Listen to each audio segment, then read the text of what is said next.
हाँ तो बच्चों, आइए शुरू किया जाता है आज एक नया चैप्टर आपके क्लास 10th का। और इस चैप्टर का नाम है वैद्युत। ठीक है ना। विद्युत आप लोग पढ़े हैं या नहीं पढ़े हैं वो आपको पता होगा, लेकिन आइए इसको डीप से जानने की कोशिश करते हैं कि वैद्युत है क्या। ठीक है ना। और इस चैप्टर में हमको क्या क्या सीखना है उस चीजों को समझेंगे, है ना। कोई चीज काम कैसे करती है विद्युत पे, है ना। विद्युत होता क्या है, विद्युत आखिर उत्पन्न हुआ कहाँ से है ना। इन चीजों को समझेंगे। ठीक है। तो ज्यादा देर ना करते हुए आइए देखते हैं क्या होता है। सबसे पहले देखेंगे, इसका नाम है विद्युत। ठीक। अब देखिए समझिएगा विद्युत में होता क्या है। इसके पहले हम जानेंगे थोड़ा सा, विद्युत चैप्टर पढ़ने में थोड़ा सा पहले जानेंगे आवेश। यही ना। आवेश क्या होता है, तो इस चैप्टर में पहले थोड़ा सा समझ लेंगे आवेश क्या है। ये ना, जिसको हम लोग कहते हैं अंग्रेजी में चार्ज। आवेश,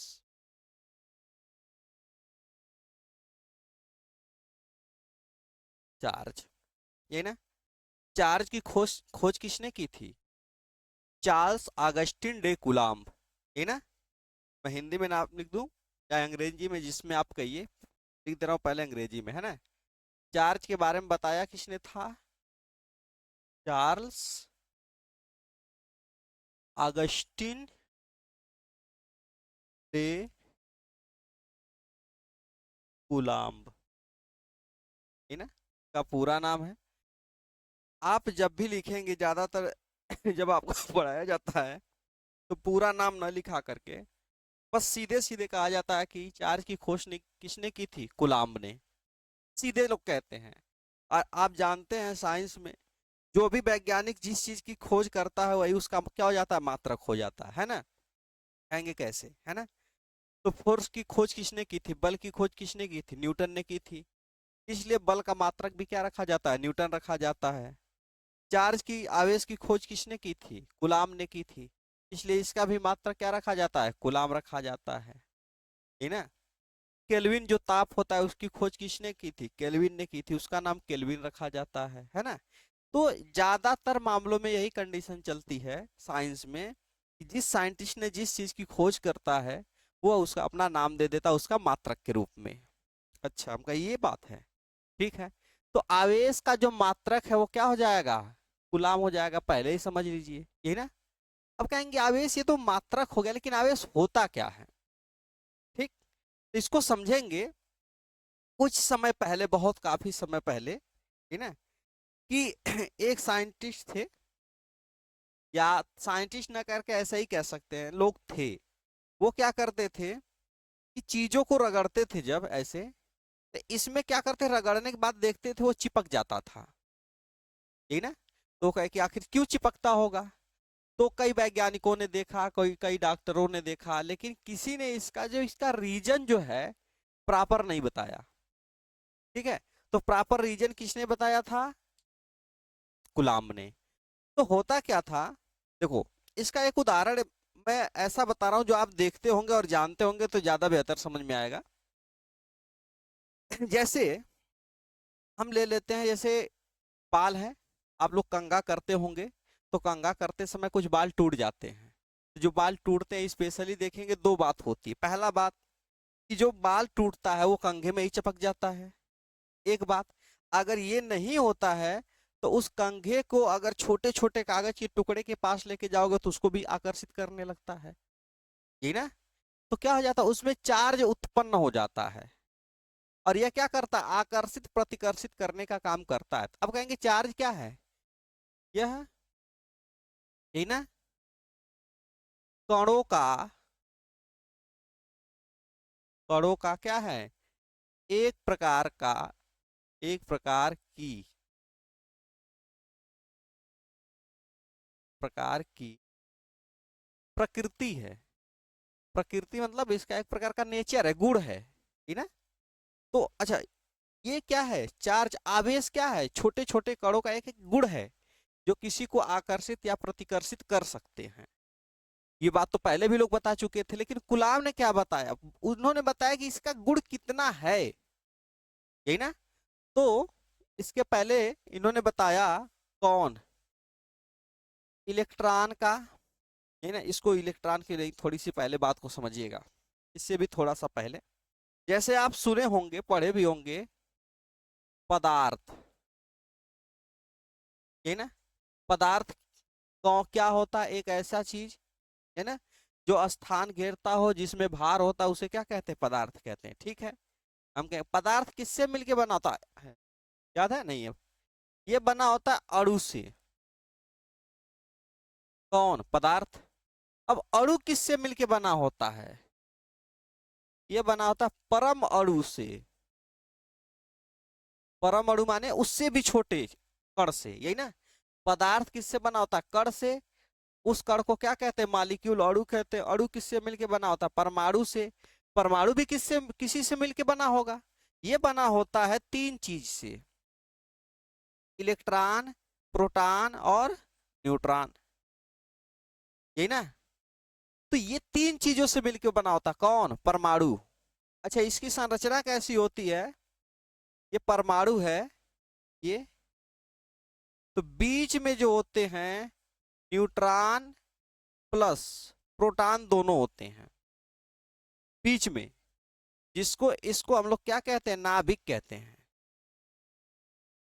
बीच वाले को, जहां पे इलेक्ट्रॉन और प्रोटॉन दोनों पाए जाते हैं, उसे क्या कहते हैं? नाभिक। इलेक्ट्रॉन जो होता है ये छोटू सा, ये क्या करता है? किनारे किनारे चक्कर लगाता है। किसका? न्यूट्रॉन का और प्रोटॉन का, यानी कह सकते हैं नाभिक का। नाभिक के चारों तरफ क्या कर रहा है? घूम रहता है ना। नाभिक को अंग्रेजी में क्या कहते हैं? न्यूक्लियस, है ना। तो न्यूक्लियस के अराउंड क्या करता है? घूमता रहता है। कौन? इलेक्ट्रॉन। तो अब देखोगे सबसे आउटर साइड में कौन है? सबसे किनारे कौन है? इलेक्ट्रॉन है। जब आप किसी से टच करोगे, एक चीज अगर कोई टच होगा, बात को समझो, इसका भी आउटर लेयर है, इसका इलेक्ट्रॉन और इसका इलेक्ट्रॉन ही क्या होता है? टच होता है। पास में आ गई। तो जब दो चीजें टच होती है, आपस में संपर्क में आती हैं, ठीक है, तो बाहरी सतह ही आती हैं। अब कहेंगे ये क्यों बता रहे हैं? ठीक, अब समझो। इन चीजों को जब बताया गया, ठीक, तो एक फार्मूला बताया गया, और आप लोग शायद कहीं ना कहीं सीखे भी होंगे। Oh no. तो ये बताया गया था फार्मूला, लोग कहते हैं ईंटा पर नाचे, या ईंटा पर नाचे, ठीक है। ये फार्मूला होता है, ईंटा पर नाचे। अब कहेंगे ईंटा का मतलब ई से इलेक्ट्रॉन। इलेक्ट्रॉन की खोज किसने की थी? थॉमसन लोग कहते हैं, लेकिन इनका पूरा नाम होता है जे थॉमसन, ठीक है। तो फिलहाल अभी तो मैं थॉमसन लिख रहा हूं, ऐसे थॉमसन, लेकिन इनका पूरा नाम होगा जे थॉमसन। बात समझ आ गई? तो इलेक्ट्रॉन की खोज किसने की थी? थॉमसन ने। लोग थॉमसन कह देते हैं। अब कहेंगे पी से, यहां से प से प्रोटॉन। प्रोटॉन की खोज किसने की थी? र से रदरफोर्ड। रदरफोर्ड। अब कहेंगे इनका पूरा नाम की बात की जाए, तो इनका पूरा नाम होता है आर्नेस्ट रदरफोर्ड। ये हो गए कौन? प्रोटॉन वाले। न्यूट्रॉन है, न्यूट्रॉन, है ना। तो इनका नाम क्या लिखा है? चैडविक, यही ना। चैडविक। पूरा नाम की बात होगी तो इनका नाम, पूरा नाम क्या होता है? जेम्स चैडविक, ठीक है। तो ये मैं जो चीजें लिखाया हूं ना, ये जानने के लिए आपको लिखा दिया हूं कि इलेक्ट्रॉन की खोज कौन किया था, प्रोटॉन की खोज कौन किया था, और न्यूट्रॉन की खोज कौन किया था। ये साइंटिस्ट है। इसके बारे में आप 9 में पढ़े भी होंगे कि कैसे कैसे खोज हुई, इसका एक्सपेरिमेंट कैसे हुआ होगा, ठीक है। तो ये तो आप पढ़ लिए हैं, चूंकि आपके सिलेबस में है भी नहीं कि खोज कैसे हुई है, बस इतना जान लीजिए कि खोज किया कौन है। ठीक है, ये चीजें हो गई। अब हम जानते हैं यहां से, ध्यान से देखिएगा। अब इलेक्ट्रॉन, ये जो परमाणु होता है ना, इससे बना होता है, इलेक्ट्रॉन प्रोटॉन और न्यूट्रॉन से मिलके बना होता है। इलेक्ट्रॉन पर आवेश कितना होता है? -1.6 × 10⁻⁻⁻19। क्या? अभी बताया हूं ना, कूलाम का मात्रक कौन है? ए सॉरी, आवेश का मात्रक क्या है? कूलाम है। अब कहा गया कि प्रोटॉन का आवेश कितना होगा, तो प्रोटॉन का आवेश कितना होगा? +1.6 × 10⁻⁻19 कूलाम। अब कहेंगे इसमें क्या, देखो ध्यान से जब आप देखोगे तो इलेक्ट्रॉन में, प्रोटॉन में जो इनका आवेश है ना, कोई अंतर नहीं, बस एक अंतर होता है, यही ना, कि इलेक्ट्रॉन कैसा होता है, काट हो गया क्या कहीं, तो इलेक्ट्रॉन, हाँ हाँ, ये तो कहीं टच हो गया क्या? चलिए कोई नहीं, अभी हो जाने दीजिए। सुनेगा, जो ये है ना, इलेक्ट्रॉन जो होता है वो सेम, प्रोटॉन क्या है, सेम है। बस होता क्या है कि इलेक्ट्रॉन निगेटिव होता है और प्रोटॉन क्या होता है, पॉजिटिव होता है। अब कहेंगे, अब कंफ्यूजन अगर आपको कभी पड़े कि इलेक्ट्रॉन पॉजिटिव होता है कि प्रोटॉन पॉजिटिव होता है, यही ना, तो पी से प्रोटॉन, पी से पॉजिट्रॉन, यही ना, और पी से पॉजिटिव। अब कहेंगे पॉजिट्रॉन फिर कहाँ से आ गया? प्रोटॉन का पहले जो नाम रखा गया था, पहले पॉजिट्रॉन ही रखा गया था, बाद में किस में कन्वर्ट हुआ, प्रोटॉन में। बात समझ आ गई?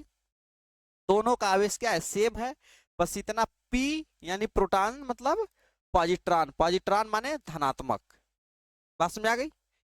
अब बात रह जाएगी न्यूट्रॉन की। तो न्यूट्रॉन क्या होता है?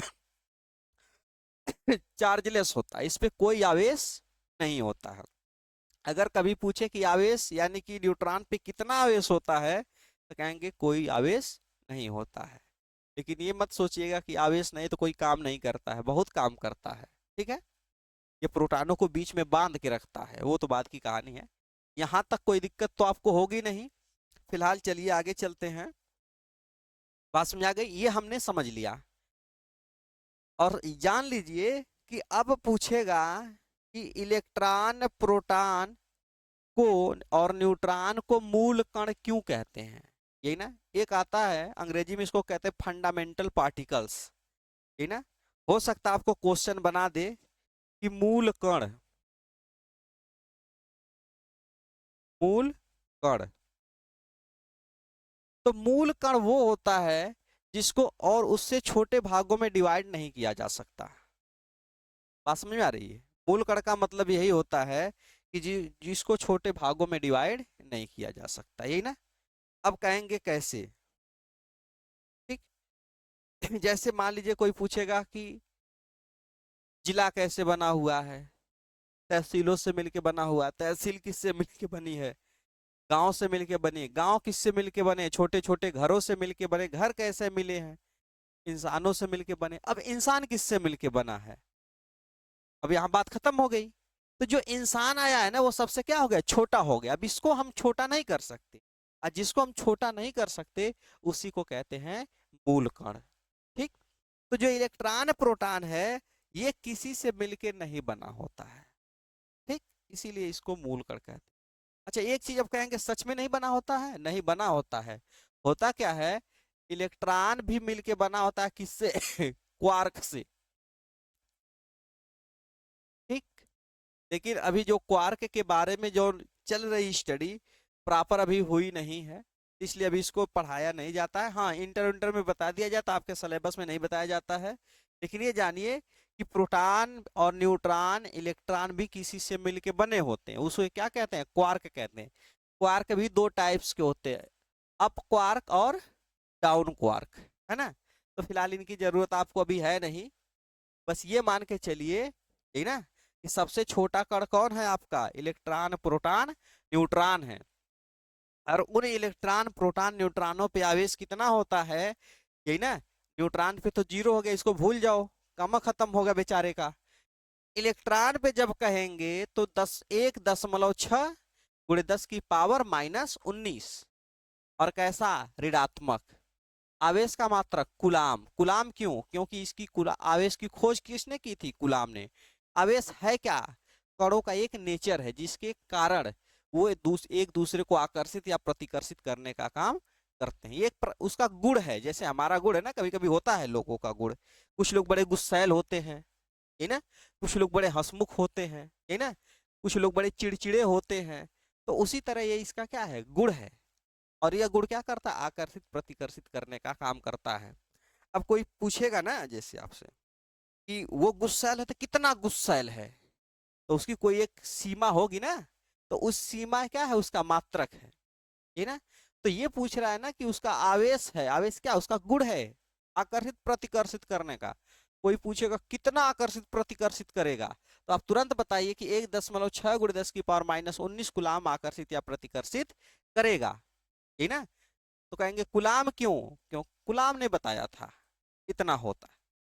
बात समझ आ गई, आवेश का मात्रक क्लियर हो गया यहां से आप लोगों को, ठीक है। अब देखेंगे इसके उदाहरण कुछ, ये काम कैसे करते हैं, यही ना। अब समझो बात को, एक गुलाम चाचा को रहने दो यहीं पे।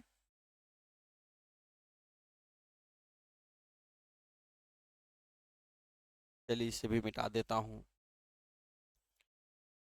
अब तो आप समझ गए होंगे ना कौन किसकी खोज किया है, ईटा पर नाचे, ठीक है। अब देखिएगा होता क्या है, इन चीजों में अब हम चलेंगे, एक्सपेरिमेंट देखेंगे, है ना। जैसे अभी मैं बाल वाला एक्सपेरिमेंट बताया हूं, उसके बारे में समझेंगे। अब जैसे हमने एक कंघा ले लिया, जो सबसे ज्यादा उदाहरण इंटर में भी है, और ये ऐसा एग्जाम्पल है जो आपको बहुत आसानी से समझ में भी आ जाता है, क्योंकि रेगुलर लाइफ में हमें इसे देख भी सकते हैं। ये कंघा है। अब सोचो ये भी छोटे छोटे कणों से मिलकर बना होगा, क्योंकि ये भी तो पदार्थ है ना, तो पदार्थ है तो छोटे छोटे कणों से, इस हिस्से में किससे बना होगा, अणु से। अणु किससे मिलके बना होगा, परमाणु से। परमाणु भी किसी से मिलके बना होगा। और साइंस का नियम होता है परमाणु में, जितना इलेक्ट्रॉन होगा उतना प्रोटॉन होता है हमेशा। Number of electron is equal to number of proton, हमेशा बराबर होते हैं दोनों। किसी भी परमाणु में, अगर परमाणु में बराबर है तो परमाणु से मिलके क्या है, बना है पदार्थ, तो पदार्थ में भी दोनों इलेक्ट्रॉन प्रोटॉन बराबर होंगे। इलेक्ट्रॉन, यही ना। और जब बराबर होंगे तो अगर मान लो, खाली समझने के लिए इसको मान लेते हैं 1000 प्रोटॉन है, मान लो। अणु की बात तो कर नहीं रहे हैं, वो होगा तो और कम में ही होगा, हो सकता है 10 20 50 100 हो, ये बस समझने की बात हो रही है।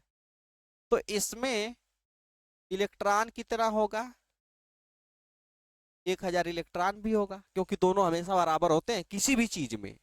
इलेक्ट्रॉन प्रोटॉन की संख्या हमेशा बराबर होती है। अब सोचो, समझने के लिए बता रहे हैं आपको, क्योंकि इतना कम संख्या नहीं हो सकती, लेकिन इसलिए छोटी संख्या ले रहे हैं ताकि आप इसको आसानी से कैलकुलेट कर सकें, गणना कर सकें, ठीक है।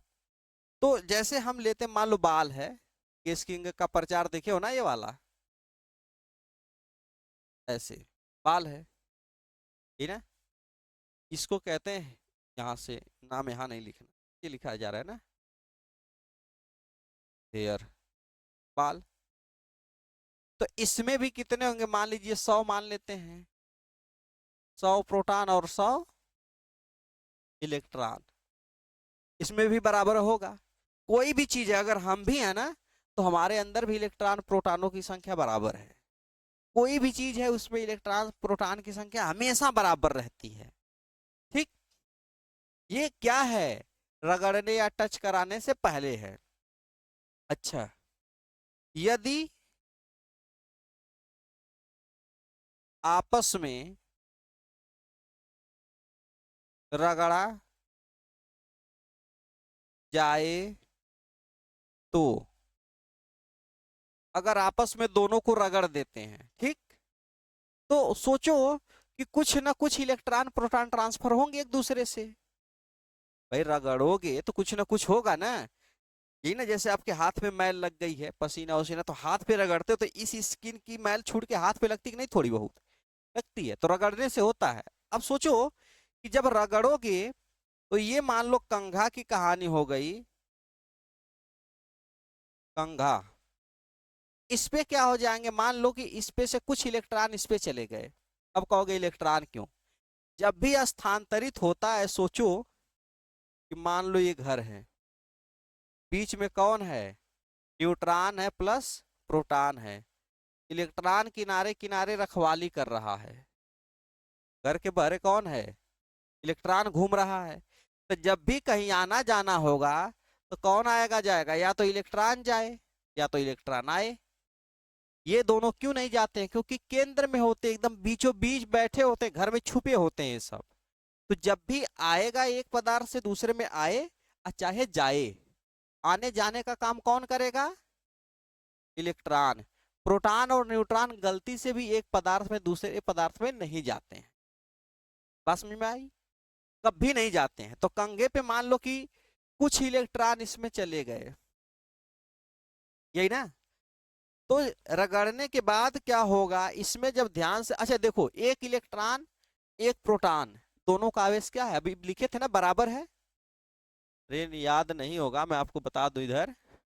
इलेक्ट्रॉन का कितना है, -1.6 × 10⁻⁻⁰ प्रोटॉन का कितना है, +1.6 × 10⁻⁻⁰ मैथमेटिक्स में हम लोग पढ़े हैं कि जब दो चीजें बराबर हों और आगे के चिन्ह अगर अपोजिट होते हैं तो आपस में कट पीट के क्या हो जाती हैं, शून्य हो जाती हैं, यही ना। अब सोचो कि ये दोनों क्या है, रगड़ने से पहले दोनों क्या है, बराबर बराबर हैं। तो इस पे आवेश कितना हो जाएगा, शून्य। इसमें भी देखेंगे दोनों क्या है, बराबर बराबर हैं, क्योंकि दोनों का आवेश क्या है, बराबर है। तो तब क्या हो जाएंगे, शून्य हो जाएंगे। लेकिन जब रगड़ा जाएगा तो कंघे पे मान लो कि 10 ठे इस पे ट्रांसफर हो गए, तो क्या हो जाएगा, ये 1000 प्रोटॉन था, यही ना। इलेक्ट्रॉन 10 ठे चला गया तो हो गया, यही ना, 1000 है ना, तो जाएगा 900, या यहाँ लिख दें 990 इलेक्ट्रॉन। इसमें से 10 ठे इसमें चला गया ना, तो 990 ही बचा ना ये वाला। इस पर क्या हो जाएगा, सेम चीज। और किस पे, बाल पे, इस पे प्रोटॉनों की संख्या कितनी हो गई, 1000, सॉरी 110। अरे 100 थे तो पहले ही था, नहीं 10 इसमें नहीं, उल्टा बोल दिए हम, है ना। प्रोटॉनों की संख्या में कोई चेंजेस तो होते नहीं है, है ना। प्रोटॉनों की संख्या क्या है, सेम रहेगी। प्रोटॉन की संख्या में कोई चेंजेस नहीं होते हैं।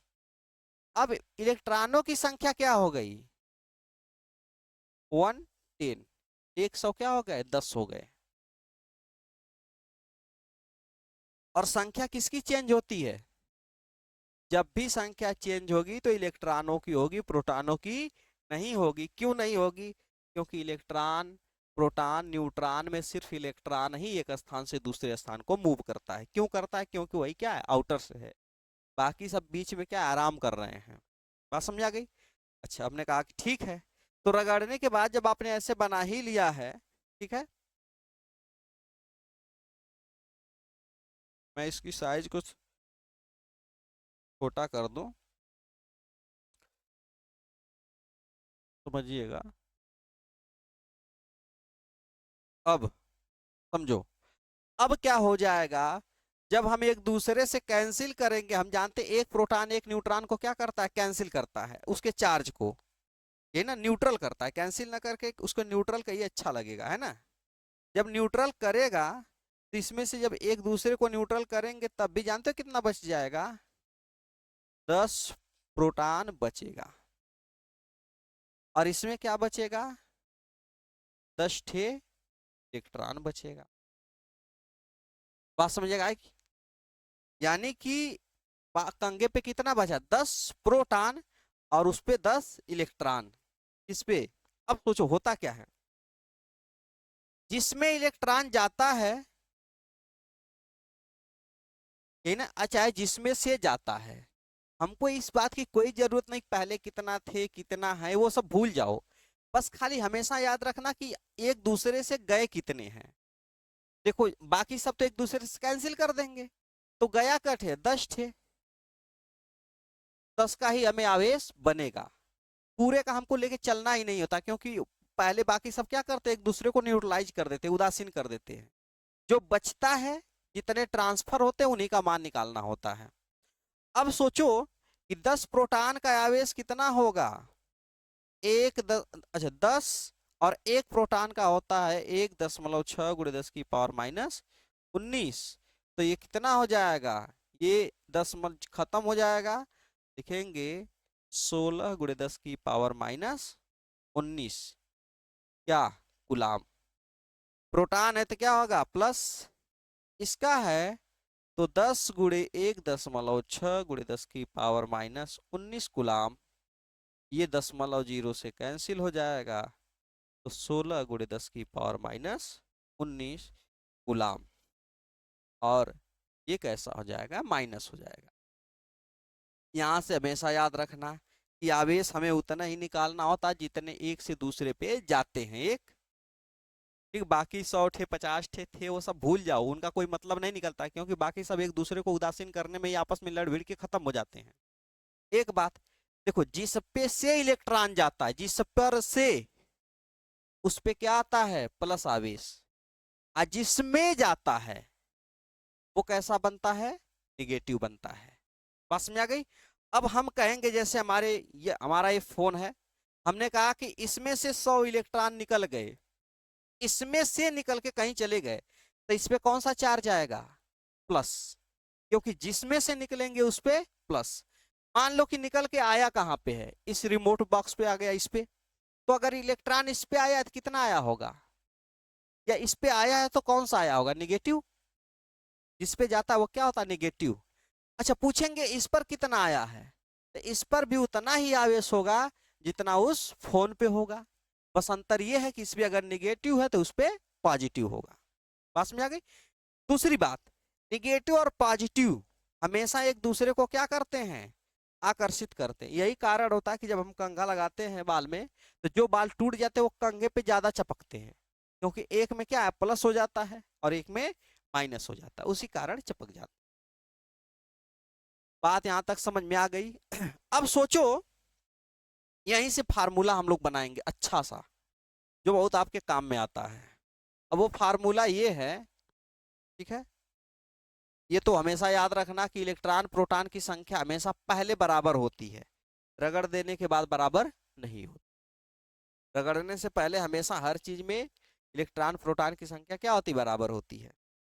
अब कोई पूछेगा कि आपके हाथ में आवेश क्यों नहीं है, इसमें पहले ही इलेक्ट्रॉन प्रोटॉन की संख्या क्या है, बराबर, एक दूसरे को मार पीट के खत्म हो गए, न्यूट्रलाइज कर दिए हैं, इस पे कोई आवेश नहीं होगा। ठीक है, जब संख्या में डिफरेंट होगा तभी आवेश बनेगा। सुनो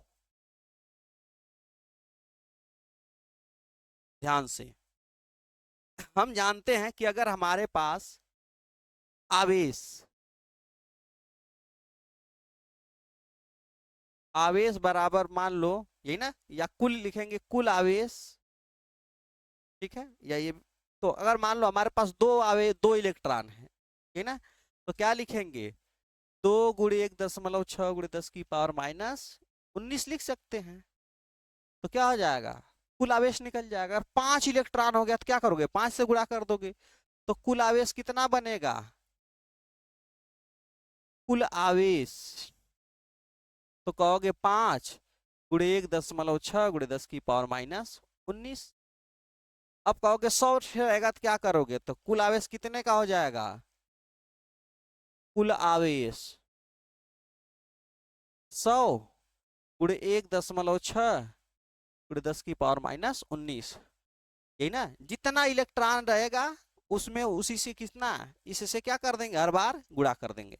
अब कहेंगे कि बताओ हमारे पास n आवेश है, n इलेक्ट्रॉन है, संख्या आपको नहीं बता रहा, कह रहा है n इलेक्ट्रॉन है, तब तो कहेंगे कुल आवेश कितना हो जाएगा, n इलेक्ट्रॉनों का कुल आवेश कितने इलेक्ट्रॉनों का n, तो लिखेंगे n गुणे 1.6 माइनस 10⁻⁻। n क्या है, संख्या है, किसकी संख्या, इलेक्ट्रॉनों की।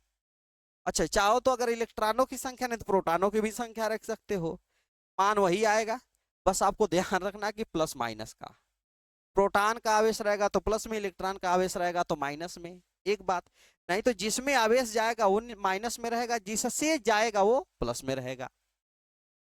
कुल आवेश को हम लोग किससे दिखाते हैं, क्यू से, यही ना, कुल आवेश को क्यू से दिखाते हैं। यन को यन रहने दीजिए, और इसको हम लोग ई से दिखाते हैं, इसको इलेक्ट्रॉन के आवेश को। अब कहेंगे अगर प्रोटॉन का आवेश रहे तब, तो प्रोटॉन का आवेश रहेगा तब वो ई से दिखाएंगे, इलेक्ट्रॉन का आवेश रहेगा तब वो ई से दिखाएंगे, क्योंकि दोनों का मान क्या होता है, बराबर होता है। ये चीजें आप नोट कर लीजिए, ठीक। अभी हम आपको एक सवाल लगवाते हैं, है ना, हो गया, नोट कर लीजिए आप लोग सभी लोग, वो फार्मूला हमेशा याद रखिएगा। अब स्क्रीनशॉट ले लें, नोट बनाइए। अब देखिए होता क्या है, जैसे मैंने एक क्वेश्चन लिया है, पहले मैं फार्मूला लिख दूं, नहीं तो आप लोग कंफ्यूज होंगे। Q बराबर एन ई, ये फार्मूला मैं पहले से ही लिख के रख दे रहा हूं, है ना, ताकि कंफ्यूज ना हो आप लोग। जैसे पूछ दूं मैं क्वेश्चन नंबर फर्स्ट, 500 इलेक्ट्रॉनों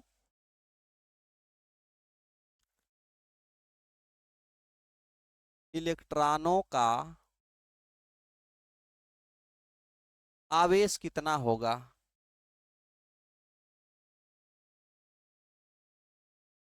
कितना होगा, ये ना। अब सोचो कि 500 इलेक्ट्रॉन है तो उसका कुल आवेश कितना होगा, टोटल आवेश। एक इलेक्ट्रॉन का तो हम जानते हैं 1.6 × 10⁻⁻19, तो 500 का क्या होगा, तो हम कहेंगे कि Q, कुल आवेश कह रहा है कि निकालो, एक इलेक्ट्रॉन का आवेश सबको पता है 1.6 × 10⁻⁻19। संख्या n बराबर कितना दे दिया है, 500।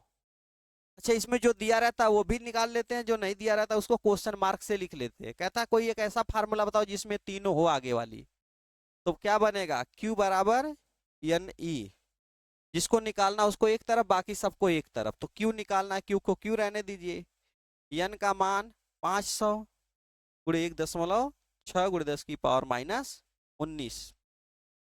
कोई दिक्कत, आप जानते हो, कहीं ना, जीरो से जो होती है घातें बढ़ती हैं, जितना जीरो रहता है उतनी घातें बढ़ जाती हैं, यही ना 10 की पावर।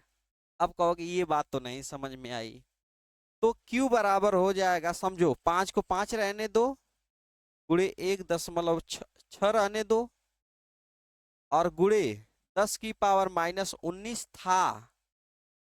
ये दोनों जीरो कहाँ चले जाएंगे, इस पे, तो मैं क्या बताया हूं, जीरो से घातें बढ़ती हैं, तो इसमें दो इसी में जोड़ दो, यही ना, ये -19 और +2 कितना हो जाएगा, -17 होगा, क्योंकि चिन्ह का हमेशा ध्यान रखते हैं, यही ना। अगर चिन्ह अपोजिट है तो घटाते हैं, तो क्या हो जाएगा, Q इज इक्वल टू 16×5 = 80, 8.0 गुणे 10⁻⁻17 कूलाम, ये आपका क्या आएगा, आंसर आएगा। सोचो कितना छोटा सा सवाल है ना। अब एक क्वेश्चन इसको नोट कर लीजिए, एक क्वेश्चन और, है ना, क्योंकि इस पे सवाल आता है कि कितने इलेक्ट्रॉन बह रहे होंगे धारा वाले में। अभी जब आपको धारा बताएंगे तो उसमें सवाल पूछता है कि 1 एम्पीयर धारा में कितने इलेक्ट्रॉन बह रहे हैं हर सेकेंड में, है ना, तो इसको नोट कर ले, आगे देखते हैं। मैं इसको, अच्छा अगली स्लाइड ले लूं। अब पूछा है यहीं से नया क्वेश्चन, है ना, क्वेश्चन नंबर 2, एक कूलाम आवेश में, कूलाम आवेश में कितने इलेक्ट्रॉन होते हैं, कितने इलेक्ट्रॉन होते हैं। ये तो क्वेश्चन मैं कई बार पॉलिटेक्निक के कंपटीशन में देख चुका हूँ, कई बार आ चुका है ना। एक कूलम आवेश में कितने हाँ, एक कूलम आवेश में कितने इलेक्ट्रॉन होते हैं, ठीक है। अब कहेंगे ठीक है, पूछा क्या है कि आवेश कितना, कुल आवेश कितना दे दिया है, एक कूलम, ठीक है। क्या पूछ रहा है, इलेक्ट्रॉनों की संख्या क्वेश्चन मार्क, और क्या दिया है, ई का मान सबको पता है 1.6 × 10⁻⁻। फिर वही बात, कोई ऐसा फार्मूला जिसमें तीनों मिले, तो Q बराबर N E, जिसको निकालना उसको एक तरफ, बाकी सबको एक तरफ। N को निकालना है, इसको एक तरफ रहने दीजिए, हाई ये E इधर क्या है, गुणे में इधर आएगा तो क्या हो जाएगा, भागे में, तो Q बटा E बराबर N, या N बराबर ये भी हो सकता है Q/E। मान रख दीजिए इसका, तो N = Q का मान 1, और इसका मान हो जाएगा 1.6 × 10⁻19, यही ना। अच्छा, हम कहेंगे यहां तक तो काम हो गया। अब ये -19 पावर है, इसको कहाँ कर देंगे, ऊपर, थोड़ा अच्छा लगेगा। तो क्या लिख सकते हैं, N = हो जाएगा 1 × 10⁻। अब देखो, पावर जब ऊपर जाती है तो प्लस हो जाती है तो -19 से क्या हो जाएगा, सिर्फ 19 पावर हो जाएगी, यानी कि +19, और बटा हो जाएगा 1.6, ठीक ना। इसका मतलब ये है कि 1 पर 19 जीरो है, 19 पावर का मतलब है 1 पर 19 जीरो है। अब सोचो कि अब हम चाहते हैं कि दशमलव, दशमलव की भाग तो आप दे नहीं पाओगे, हम कहें यार हमको भी नहीं आती दशमलव की भाग। अगर ऊपर नीचे 10 से गुणा कर दें तो हमारी घात, ये दशमलव क्या हो जाएगा, खत्म। अब कहेंगे कितने से गुणा करें, दशमलव के बाद कितनी संख्या है, एक अंक है, एक से एक जीरो वाली से गुणा, एक जीरो मतलब 10, तो ये हो जाएगा 10 से ऊपर गुणा करोगे तो 10, और गुणे 10⁻19, और ये पूरा पूरा क्या हो जाएगा, 16, ये ना। अब चाहो तो काट दो, यही ना, तो काट दोगे तो कितना हो जाएगा, 2 से काट दो 8, और ये क्या हो जाएगा 5, 5 में 8 से भाग जा नहीं रही है। अब सोचो 19 जीरो 8 जीरो पकड़ लो टांग के, भाग ही हमको देनी है ना, तो जब इस पे करोगे तो ये कितना हो जाएगा 50। अब इधर कितना बचा, 10⁻18, क्योंकि 8 जीरो हुआ इधर कर लिए ना, अब 19 जीरो था, एक जीरो इधर कर लिए, 10 की पावर घात का मतलब होता है यही, यही ना। और बटा कितना हो जाएगा 8, अब भाग हो जाएगी, यही ना 8 छका 48, यही ना। तो इसका मतलब हो जाएगा N = 6.25 × 10⁻18। इतने इलेक्ट्रॉन जब मिलते हैं एक साथ, तब तो जाके एक कूलम आवेश बनाते हैं। बात समझ आ गई। तो आवेश खूब बढ़िया से समझ में आया, खूब इत्मीनान से पढ़ाएं आराम से, और आप लोग आराम से एकदम कंसंट्रेट होकर इस वीडियो को देखिएगा, ठीक है, दिमाग दूसरी जगह ना लगाइएगा, एकदम आपको 100% आ जाएगा, ठीक है। फिर भी नहीं आएगा कुछ, अगर थोड़ी बहुत डाउट है तो कमेंट करिएगा, उसके लिए तो हम हैं, है ना। अब समझो इस बात को, एक नई बात, अब धारा की कहानी जब इसमें पढ़ेंगे, धारा क्या है, अब तो ही धारा पहचान में आएगी कि धारा क्या है। जब तक हम आवेश नहीं जानेंगे तब तक हम धारा भी नहीं पहचान पाएंगे, यही ना। तो धारा को पहचाना जाए, आइए देखते हैं, इसको नोट कर लीजिए, अगला क्वेश्चन करते हैं। वैद्युत धारा, इस पे थोड़ा सा आपको समझाएंगे। देखो दो प्रकार की धाराएं हैं, ठीक। एक होता है जल धारा, एक होती है वैद्युत धारा, ठीक। मैं दो ही क्यों बता रहा हूं, ताकि दोनों को आप रिलेट करके आप बढ़िया से चीजों को समझ पाए, है ना। देखो जल धारा क्या होती है, पानी होता है, जब छोटी छोटी बूंद मिलती हैं तो क्या बनता है, ढेर सारा पानी बनता है। उसी तरह छोटे छोटे आवेश मिलते हैं तो क्या बनता है, ढेर सारा आवेश बनता है, यही ना। देखो, और छोटे छोटे आवेश, छोटी छोटी बूंद, छोटे छोटे आवेश, यही ना। अब जब सभी बूंदों को एक साथ मिला जाता तो खूब पानी हो जाएगा, खूब सारी आवेश को मिलाया जाएगा, छोटे छोटे कणों को, तो खूब बढ़िया सा एक जगह आवेश बन जाएगा। पानी अगर एक जगह है तब तक पानी है। पानी अगर खाली बटोर के एक जगह रख दियो बाल्टी में तो क्या है, पानी है। और जब वो पानी बहना शुरू हो जाएगा, क्या बन जाएगी, धारा बन जाएगी। जब तक पानी बहेगा नहीं तब तक आप खाली उसे पानी कहेंगे, और जब पानी बहना शुरू हो जाएगा तब उसे क्या कहेंगे, धारा कहेंगे। कौन सी कहेंगे, जल धारा। जैसे बाढ़ आती है तो बाढ़ में जब देखेंगे जो नदी का पानी अगर स्थिर रहता है तो कहते हैं पानी है, और जब पानी बहना शुरू हो जाता है तो कहते हैं जल धारा बहुत है ना।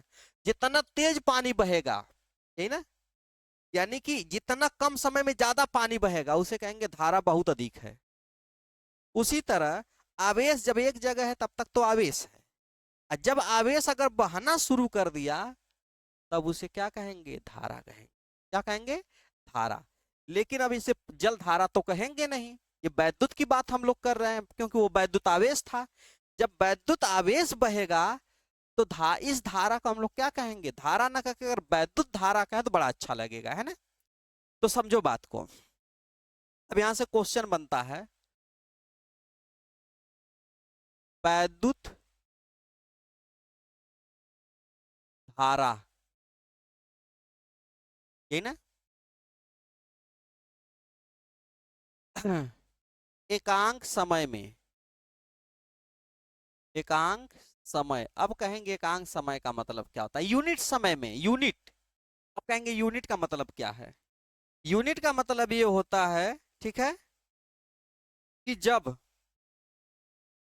एक सेकेंड हो समय, एक घंटा हो, एक मिनट हो, एक दिन हो, एक साल हो, चाहे जो भी हो, बस एक होना चाहिए, यही ना।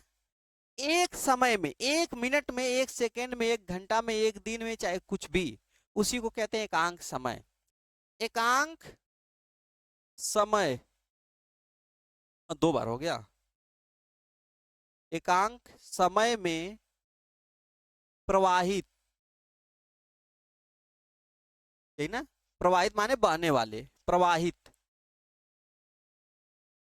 आवेश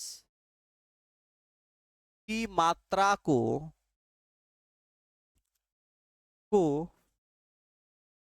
वैद्युत धारा कहते हैं।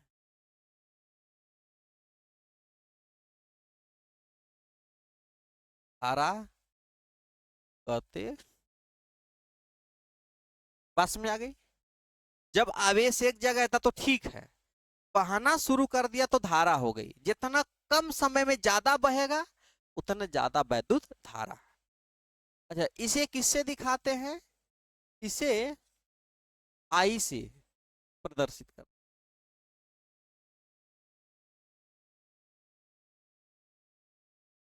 करते। इसके पहले ही मैं बताया हूं कि जब कोई वैज्ञानिक किसी चीज की खोज करता है तो अपना नाम जरूर देगा। तो वैद्युत धारा के बारे में कौन बताए थे, एम्पियर, है ना। तो इसका मात्रक क्या हो जाएगा, इसका मात्रक, या तो खाली कहीं कहीं ए लिखा होता है ना, या ए एम पी लिखा होता है, दोनों में से कुछ भी लिख सकता है ना। एम्पियर, इसको हिंदी में कहते हैं एम्पियर होता है, ठीक है।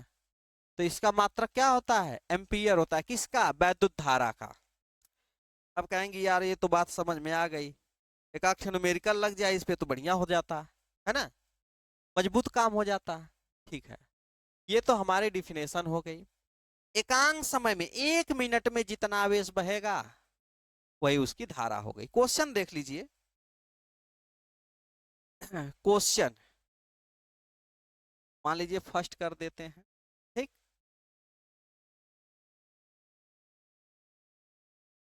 यदि किसी चालक में, यदि किसी चालक में, ये बहुत छोटा क्वेश्चन है, प्लस कंपटीशन और एकेडमिक दोनों के लिए बेस्ड है ना। यदि ये किसी चालक में 5 सेकेंड में, ये ना, या 5 सेकेंड, इसको एक लाइन और हटा दीजिए। चालक में 50 गुलाम आवेश, यही ना, ये, चलिए 50 गुलाम आवेश 5 मिनट या इसको 5 कर दी, 5 सेकेंड तक प्रवाहित होता है, प्रवाहित होता है। तो वैद्युत धारा कितनी होगी? वैद्युत धारा कितनी होगी? सवाल बहुत अच्छा है, ठीक ना। इसका फार्मूला मैं लिखना भूल गया था, इसका फार्मूला यहाँ लिख लीजिए। आई बराबर होता है Q बटा T, ये भूल गया था, है ना, क्योंकि जब न्यूमेरिकल लगाते तो बहुत सारी चीजें हमको मिलना शुरू हो जाती हैं। अब कह रहा है कि कोई ऐसा फार्मूला बताइए जिसमें हो, देखो पूछा क्या है, चालक में आवेश कितना दे दिया है, 50 गुलाम, तो तुरंत कहोगे Q बराबर 50, बस बात खत्म।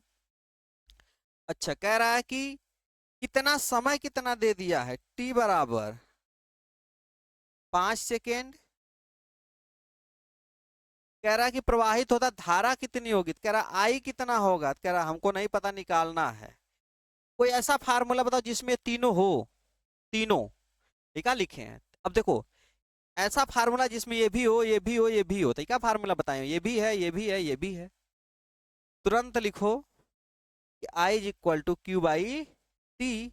तो क्यू का मान कितना दिया है, 50/5, काट पीट दोगे तो आ जाएगा 10 क्या एम्पियर, क्या एम्पियर, वैद्युत धारा। बात समझ में आई कि नहीं आई? इसका मतलब ये है कि 1 सेकेंड में 10 कूलाम बहता है। जितना भी धारा आती है उसका मतलब होता है 1 सेकेंड में उतना आवेश बह रहा है। जैसे हमने कह दिया कहीं पे धारा 2 एम्पियर की है, तो इसका मतलब समझ रहे हो, 2 एम्पियर धारा का मतलब ही है कि 1 सेकेंड में 2 कूलाम आवेश बह जा रहा है। बात समझ में आई? धारा समझ में आ गई, है ना? कोई दिक्कत? ठीक है, ये न्यूमेरिकल आप लोग लगाइएगा खूब बढ़िया से, है ना। एक क्वेश्चन और करा दें, लेकिन उसको कल कराएंगे क्योंकि बहुत ज्यादा हो जाएगा इसमें। चलिए, तो धारा समझ में आ गई बढ़िया से। अब हम लोग चलेंगे, यही ना, विद्युत आवेश, है ना, या विद्युत आवेश तो हो ही गया। अब हम लोग पढ़ेंगे वैद्युत विभव, यही ना, और विभवांतर, यही ना।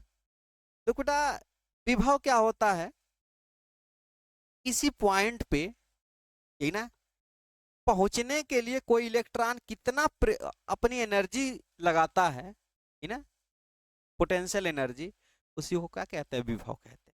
ठीक, आप लोगों में दिया नहीं होगा, ठीक है, तो ठीक है, लेकिन मैं आपको समझा दे रहा हूं वैद्युत विभव क्या है। ठीक है, किसी एक पॉइंट पे, इसका बहुत बढ़िया से अगर जानेंगे तो इंटर में दिया है ना। तो आगे देखिए,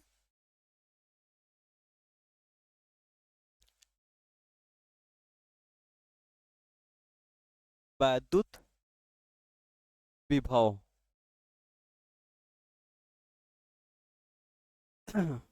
समझो बात को। होता क्या है कि देखो, अभी मैं बताया हूं कि आवेश क्या करता है, आवेश एक दूसरे को प्रतिकर्षित भी करता है, आकर्षित भी करता है, दोनों बात होती है। सोचो एक धन आवेशित है, एक कोई कण है जिसका मान क्या है, धन आवेशित है, पॉजिटिव है, और दूसरे निगेटिव पॉजिटिव ले लो, और एक पॉजिटिव इसको और लेके जाओगे, कह रहा है कि हम इसके पास जाएंगे, किसके पास, इसको मान लीजिए Q1 है और ये Q2 है, पर हम जाएंगे। ठीक, अब जाएगा तो आप जानते हैं ये इसको क्या करेगा, रिपल्स करेगा, क्योंकि दोनों जब बराबर रहते तो क्या करते हैं, प्रतिकर्षित करते हैं। और जब प्रतिकर्षित करते हैं तो ये क्या करेगा, ऊर्जा लगाएगा, क्या करे, ये इसको भगाएगा, तब वो ये मन बढ़ई से इसके पास जाएगा कि नहीं जाएगा, है ना। तो जब जाने के लिए जो ऊर्जा खर्च कर रहा है उसके पास, वही क्या है, वैद्युत विभव है। यही ना, बात समझ आ गई? अच्छा चलिए देखते हैं।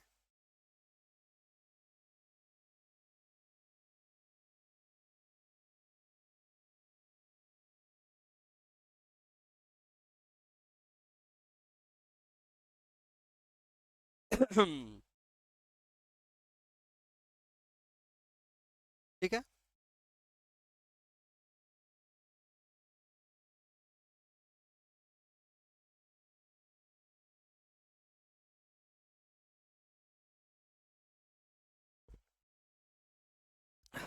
सोचो कि ये यहाँ पे जा रहा था, इसकी पॉइंट क्या है, V1 है। यहाँ से वैद्युत विभव V को इससे किससे दिखाते हैं, ठीक है, वैद्युत विभव को V से दिखाते हैं। कहेंगे क्यों, क्योंकि वैद्युत विभव का मात्रक जानते हो क्या होता है, वोल्ट होता है, वोल्ट। अब ये और आगे जाएगा तो इसको क्या करना पड़ेगा, और ऊर्जा लगाना पड़ेगा ज्यादा, इस पे V2 पे, ठीक ना। यहाँ तक गए, यहाँ तक था तो यहाँ पे विभव कुछ और था, यहाँ पे जाएगा तो विभव क्या हो जाएगा, कुछ और हो जाएगा। तो यहाँ और यहाँ के कार्य में क्या हुआ, अंतर हुआ, यही ना। और जितना विभव में अंतर होता है उतना ही क्या होता है, कार्य होता है। बात समझ में आई? सुनिएगा।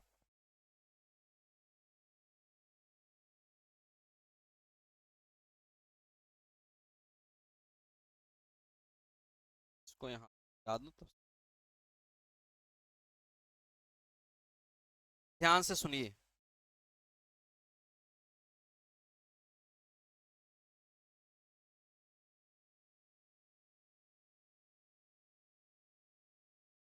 किसी धन परीक्षण आवेश को, परीक्षण आवेश को अनंत से, अनंत से लाने में, है ना, लाने में किए गए कार्य, गए कार्य एवं आवेश के अनुपात को,